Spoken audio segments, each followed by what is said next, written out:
Curso de antenas ofrecido por el Grupo de Radiación de la Universidad Politécnica de Madrid. En grandes antenas reflectoras y sobre todo en sistemas de antenas de bajo ruido para comunicaciones por satélite o radiotelescopios, conviene que la radiación hacia atrás, debida al desbordamiento o spillover, sea muy pequeña, ya que ésta apunta a la Tierra y tiene una alta temperatura de ruido. Al utilizar un doble reflector, el diagrama del alimentador se desborda en el subreflector, generando una radiación hacia adelante que perturba un poco el diagrama, pero apunta al cielo y no afecta al ruido de la antena. Además, la línea de conexión del equipo al alimentador es mucho más corta, consiguiendo menor atenuación tanto en transmisión como en recepción. Son dos los tipos más utilizados de antenas de doble reflector. La antena Cassegrain, que recibe el nombre del telescopio de doble espejo, que trabaja con un subreflector hiperbólico, y la antena gregoriana, que utiliza un subreflector elíptico. Además de las antenas centradas con simetría de revolución, se trabaja también con antenas offset que evitan la sombra del subreflector y la reflexión en la zona central, que aumenta el coeficiente de reflexión del alimentador.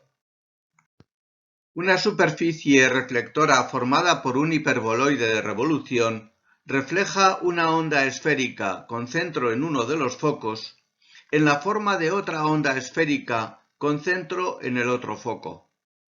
La distancia focal del hiperboloide y la excentricidad forman los dos parámetros de la superficie hiperbólica.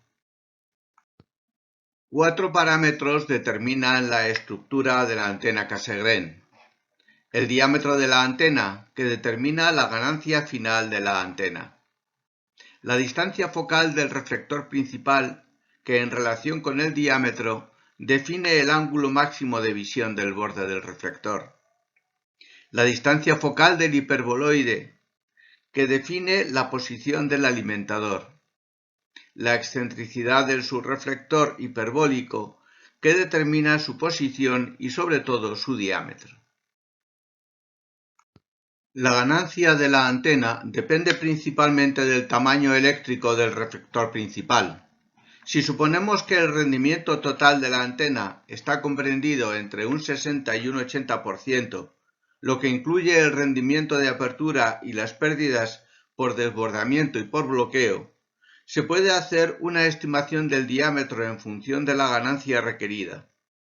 La relación entre distancia focal y diámetro determina el ángulo de visión del borde del reflector desde el foco, como en las antenas de reflector simple. Los valores normales de f sobre d en las antenas de doble reflector están comprendidos entre 0.3 y 0.5, algo inferiores a los normales en antenas de reflector sencillo. La excentricidad determina el tamaño del subreflector y el ancho de haz del alimentador. Un valor de la excentricidad próximo a la unidad supone un subreflector pequeño y un alimentador muy directivo. Una excentricidad grande supone un gran subreflector y un diagrama con un ancho lóbulo principal en el alimentador. Los parámetros del subreflector determinan el tamaño y las características del alimentador. La distancia focal del hiperboloide determina la posición del alimentador y el tamaño del subreflector, que es proporcional a la distancia focal. La excentricidad determina el tamaño del subreflector, que aumenta al aumentar esta, y define el ángulo de visión desde el alimentador, lo que determina el diagrama del alimentador. Se puede construir un paraboloide equivalente del mismo diámetro que el reflector principal. Sobre el reflector equivalente podemos calcular el campo en la apertura como si fuera una antena de reflector simple. La distancia focal equivalente depende fundamentalmente de la excentricidad y de la distancia focal del reflector principal, pero no de la posición del alimentador. Si mantenemos la iluminación del borde del reflector 10 decibelios por debajo del centro para conseguir un rendimiento de antena óptimo, podemos estimar el ancho de haz del alimentador. En el caso de trabajar con un alimentador tipo bocina, el tamaño de la boca del alimentador aumenta al estrecharse el haz principal, o lo que es lo mismo, al aumentar la distancia focal equivalente. En este caso, se muestra el diámetro de la boca de una bocina cónica corrugada. El bloqueo en el centro de la apertura se produce por el subreflector o por el alimentador. En el diseño hay un valor de la excentricidad en que el bloqueo de ambos es el mismo. El factor de atenuación debido al bloqueo del subreflector no depende del tamaño eléctrico, sino de la relación al tamaño de la apertura. El punto de cruce es el mismo, pero el efecto relativo es menor en grandes aperturas. En grandes antenas de microondas o milimétricas, los errores y rugosidad de la superficie del reflector pueden reducir mucho el rendimiento de la antena. El factor de pérdidas por rugosidad o por variaciones aleatorias de la superficie respecto de la superficie ideal puede expresarse en función del error cuadrático medio de la superficie. Las pérdidas crecen rápidamente cuando este error supera 1/10 de la longitud de onda. Los errores más sistemáticos afectan también mucho al diagrama de las antenas. Un ejemplo típico en grandes antenas orientables es la variación de la superficie por deformaciones de la estructura al cambiar la posición de la antena, que pueden compensarse en parte cambiando la posición del subreflector. Como conclusiones de la antena Cassegrain, diremos que es un diseño recomendado para antenas grandes y muy grandes en longitudes de onda. El subreflector debe tener al menos 10 longitudes de onda de diámetro. Para valores menores, las pérdidas por difracción pueden ser muy altas.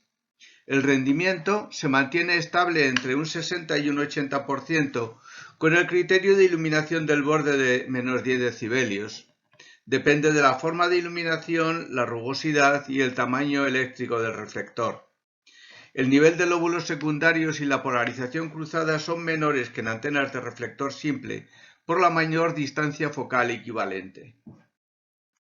Las antenas de doble reflector se pueden construir también como antenas descentradas y evitar así la sombra del subreflector. Supone una mejora del nivel de lóbulos secundarios y del rendimiento total de la antena. Se aplica en antenas más pequeñas que requieren un tamaño mayor del subreflector, reduciendo los efectos de la difracción. Algunas antenas muy grandes se montan también de forma descentrada, mejorando sus prestaciones, como se aprecia en uno de los radiotelescopios más grandes del mundo, situado en el estado de West Virginia de Estados Unidos. El diseño de la antena gregoriana con subreflector elíptico es similar a la Cassegrain, con la diferencia de que el subreflector se sitúa más alejado del reflector principal, lo que supone una estructura más grande. Se aplica poco este diseño en antenas centradas, pero sí en antenas descentradas y en sistemas de campo compacto para cámaras anecoicas de medida de antenas. El segundo foco, que debe coincidir con el foco del paraboloide, es ahora un punto real de concentración de la radiación, lo que en algunos diseños permite un mejor aislamiento entre reflector y subreflector en los sistemas de medida. Los sistemas de doble reflector se utilizan fundamentalmente en antenas grandes en longitudes de onda. El diseño más utilizado en antenas centradas es el de tipo Cassegrain, con su reflector hiperbólico, aunque se han realizado muchos diseños con antenas descentradas, tanto de tipo Cassegrain como gregoriano. Son antenas muy utilizadas en las grandes antenas para sistemas de comunicaciones por satélite, radiotelescopios, detección de sondas de espacio profundo y sistemas compactos de medida de antenas. Los grandes radiotelescopios forman las antenas más grandes del mundo. Aunque se comentan en muchos libros de texto, son pocos en los que se hace un análisis detallado de las antenas de doble reflector y sobre todo son pocos los que dan información sobre los procesos de diseño. Los libros más profesionales aportan bastante información y profundizan mucho más en otros tipos de antenas, como las que utilizan superficies conformadas para controlar la amplitud en la apertura, que se salen fuera del ámbito de este curso.